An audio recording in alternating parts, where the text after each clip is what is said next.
El presente debate es una simulación intelectual entre dos gigantes del pensamiento político y filosófico occidental. Thomas Hobbes, 1588-1679, filósofo inglés del período moderno temprano, y Michel Foucault, 1926-1984, filósofo e historiador francés del siglo XX. Aunque separados por 3 siglos de historia, sus concepciones del poder, el Estado y el sujeto representan visiones profundamente divergentes que siguen siendo centrales en la filosofía política contemporánea. Hobbes fundamenta el poder en el contrato social y la soberanía absoluta del Leviatán, mientras que Foucault disuelve el poder en relaciones difusas, disciplinarias y productivas que atraviesan el tejido social. Este debate ficticio se nutre fielmente de sus textos canónicos. Comenzamos con la pregunta central. ¿Qué es el poder? Señor Hobbes, le cedo la palabra. El poder es, en su forma más genuina, la capacidad de un hombre de obtener algún bien futuro aparente.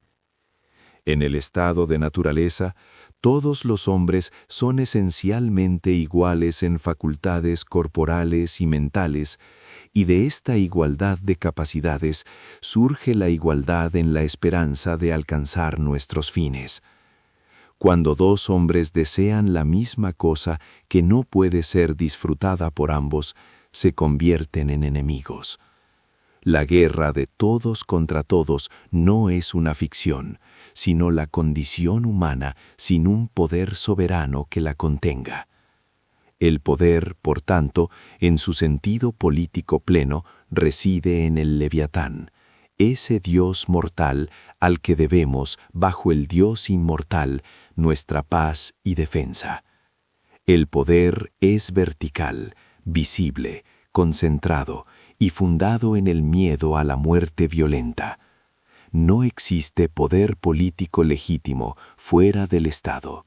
Foucault, permítame interrumpirle con cortesía, señor Hobbes, porque creo que su análisis, aunque monumental para su época, comete un error fundamental. Confunde el poder con la soberanía jurídica.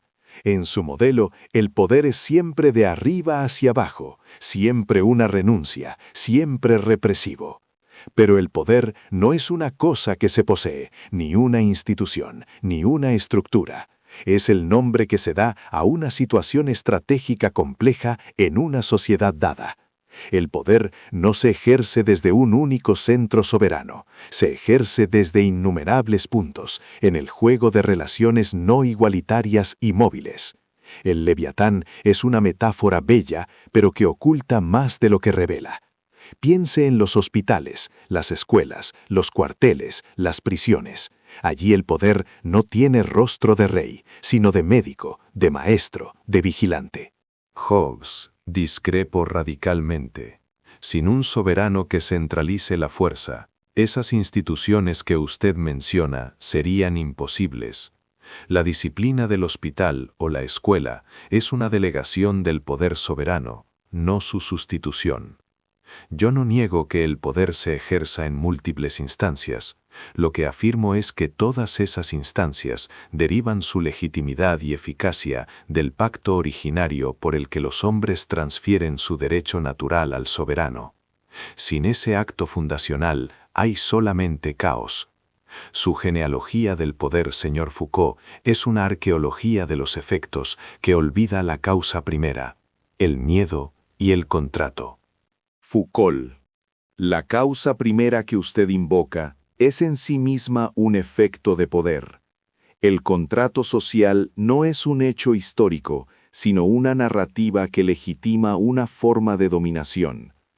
Mi genealogía no busca el origen, porque el origen es una ilusión que sirve para naturalizar el orden existente. Lo que el análisis histórico revela es la emergencia contingente de las relaciones de poder. Surgieron así, pero pudieron haber surgido de otro modo. La soberanía no funda el poder, El poder, en sus múltiples formas dispersas, produce la ficción de la soberanía como su propia justificación. El debate sobre la naturaleza del poder lleva inevitablemente a la pregunta sobre el sujeto que lo ejerce o lo padece. ¿Quién es el ser humano ante el poder? El hombre es, ante todo, un ser de apetitos y aversiones. El mayor de todos los bienes es conservar la vida. El mayor de todos los males es la muerte violenta. El sujeto político nace del cálculo racional. Cada individuo, consciente de que en el estado de naturaleza su vida es solitaria, pobre, desagradable, brutal y breve, solitary, poor, nasty, brutish and short, decide racionalmente ceder su libertad natural a cambio de seguridad. El sujeto es, pues, anterior al poder político, es su fundamento y su razón de ser. La soberanía existe para el hombre, aunque el hombre deba someterse a ella para sobrevivir. Foucault, aquí tocamos el punto más delicado de nuestra discrepancia. Usted asume un sujeto preexistente, dotado de razón y apetitos naturales, que decide libremente el contrato. Yo sostengo que el sujeto no preexiste al poder, es producido por él. Las disciplinas del siglo XVIII, la clínica, la prisión, el examen escolar, el ejército moderno, no solo controlan a los individuos, los fabrican. El individuo no es el átomo del que parte el poder, es uno de sus primeros efectos. El poder normaliza, define lo normal y lo patológico, lo cuerdo y lo loco, el delincuente y el ciudadano. Y al hacerlo, constituye subjetividades. Usted mismo, señor Hobbes, solo pudo concebir ese sujeto racional calculador porque vivía en una sociedad que ya lo estaba produciendo. Esa es una afirmación profundamente inquietante, porque vacía de contenido la responsabilidad moral y política. Si el sujeto es solo un producto del poder, ¿quién firma el contrato? ¿Quién puede resistir? ¿Quién puede rebelarse contra el soberano cuando viola el pacto de protección? Mi filosofía, pese a su aparente absolutismo, preserva un núcleo de subjetividad racional que es el fundamento de la legitimidad política. Sin ese sujeto que consiente, el poder es pura fuerza bruta. Foucault, no he dicho que el sujeto sea una marioneta sin agencia. He dicho que la subjetividad es constituida históricamente. Y precisamente porque el poder produce subjetividades, también produce resistencias. Donde hay poder, hay resistencia. Y esta resistencia no es exterior al poder, sino que se articula en el interior de las mismas relaciones de poder. Las resistencias no provienen de un sujeto originario libre que el poder intenta someter. Emergen en los intersticios, en las grietas de las tecnologías de dominación. Pienso en los presos que subvierten la vigilancia, en los locos que desafían la psiquiatría, en los marginados que rechazan la normalización. Pasemos ahora al Estado. ¿Cuál es su función real en relación con los sujetos que gobierna? El Estado, el Leviatán, tiene una función precisa y limitada en su origen, aunque absoluta en su ejercicio: garantizar la paz civil y la seguridad de los súbditos. Es el único árbitro legítimo del bien y el mal civiles. Sin él, cada hombre es juez de sus propias acciones, lo que conduce inevitablemente al conflicto. El Estado no tiene por qué meterse en la intimidad de las conciencias. Esa es la esfera de Dios, no del soberano. Pero sí debe regular los comportamientos externos, con toda la fuerza necesaria. El miedo al castigo es el fundamento del orden, y el castigo debe ser visible, conocido y temido, porque es la sombra del soberano sobre cada conciencia. Foucault. Su descripción del castigo visible es fascinante, porque es precisamente el modelo que Europa abandonó en los siglos XVIII y XIX. En vigilar y castigar Analizo ese tránsito, del suplicio público, el castigo espectacular sobre el cuerpo, a la prisión disciplinaria. El panóptico de Bentham es el símbolo de una nueva tecnología de poder. Ya no se necesita el castigo visible, porque la vigilancia internalizada produce la docilidad del cuerpo. El poder del Estado moderno no actúa fundamentalmente mediante la espada, sino mediante el examen, el archivo, la normalización estadística. Y más aún, en el siglo XIX emerge lo que llamo biopoder, un poder que ya no se ocupa solo del cuerpo individual, sino de la población como entidad biológica, natalidad, mortalidad, higiene, sexualidad, raza. El Estado ya no solo hace morir, administra y optimiza la vida. Hobbes, reconozco la agudeza de esa observación histórica, pero no modifica la arquitectura fundamental de mi análisis. El panóptico es una técnica soberana más refinada, no su negación. El biopoder que usted describe, la gestión de la población, es una extensión del mandato original del Leviatán, garantizar la supervivencia y la prosperidad del cuerpo político. Lo que ha cambiado son los medios, no la estructura de la soberanía. El Estado administrador de la vida sigue siendo, en última instancia, el heredero del Estado que amenaza con la muerte. Sin ese fondo de violencia legítima, ninguna norma higiénica ni estadística demográfica tendría eficacia coercitiva. Foucault, en ese punto estamos de acuerdo en algo. La soberanía y la biopolítica coexisten. El Estado moderno articula el derecho de hacer morir, propio de la soberanía clásica, con el poder de hacer vivir, propio del biopoder. Pero esta articulación produce monstruosidades históricas inéditas: el racismo de Estado, el nazismo, las políticas eugenésicas. Cuando el biopoder decide que ciertas poblaciones son biológicamente inferiores y deben ser eliminadas para que la raza superior viva, estamos ante la politización más radical de la vida biológica.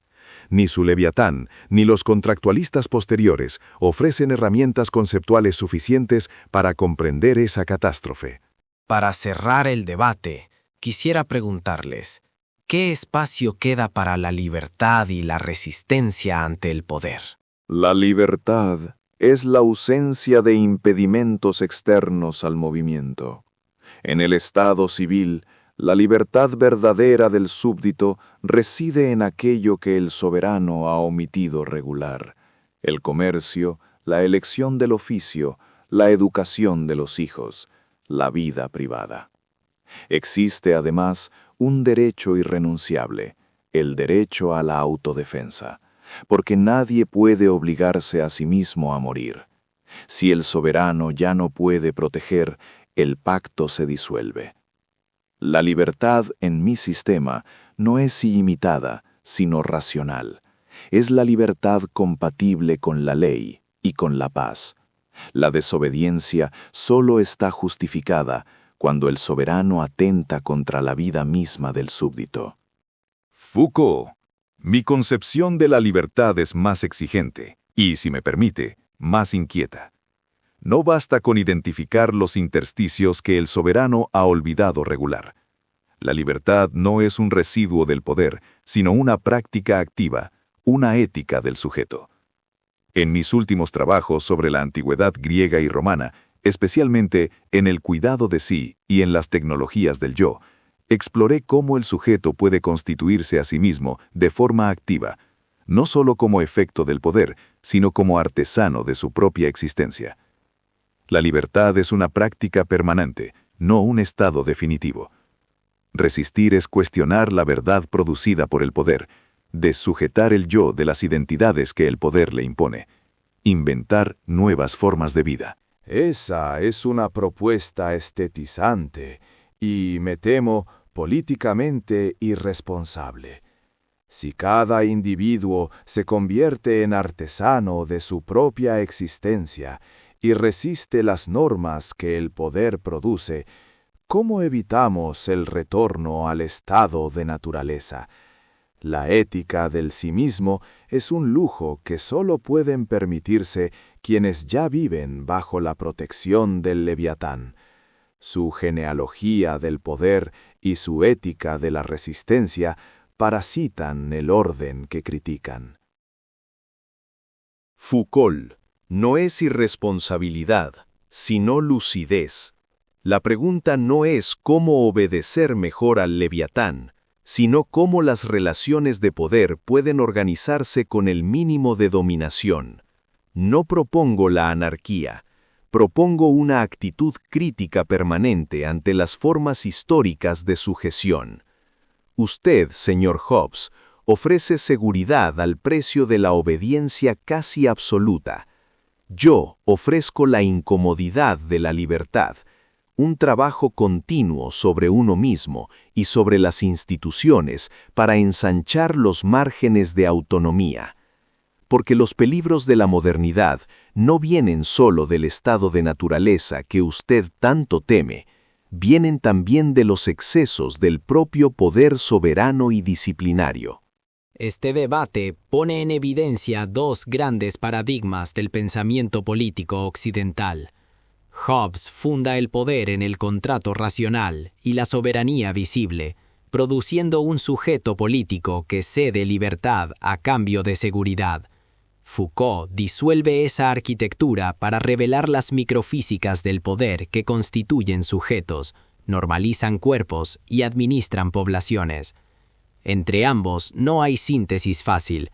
Representan tensiones irreductibles que siguen siendo fecundas para pensar el Estado, la libertad y la dominación en el siglo XXI.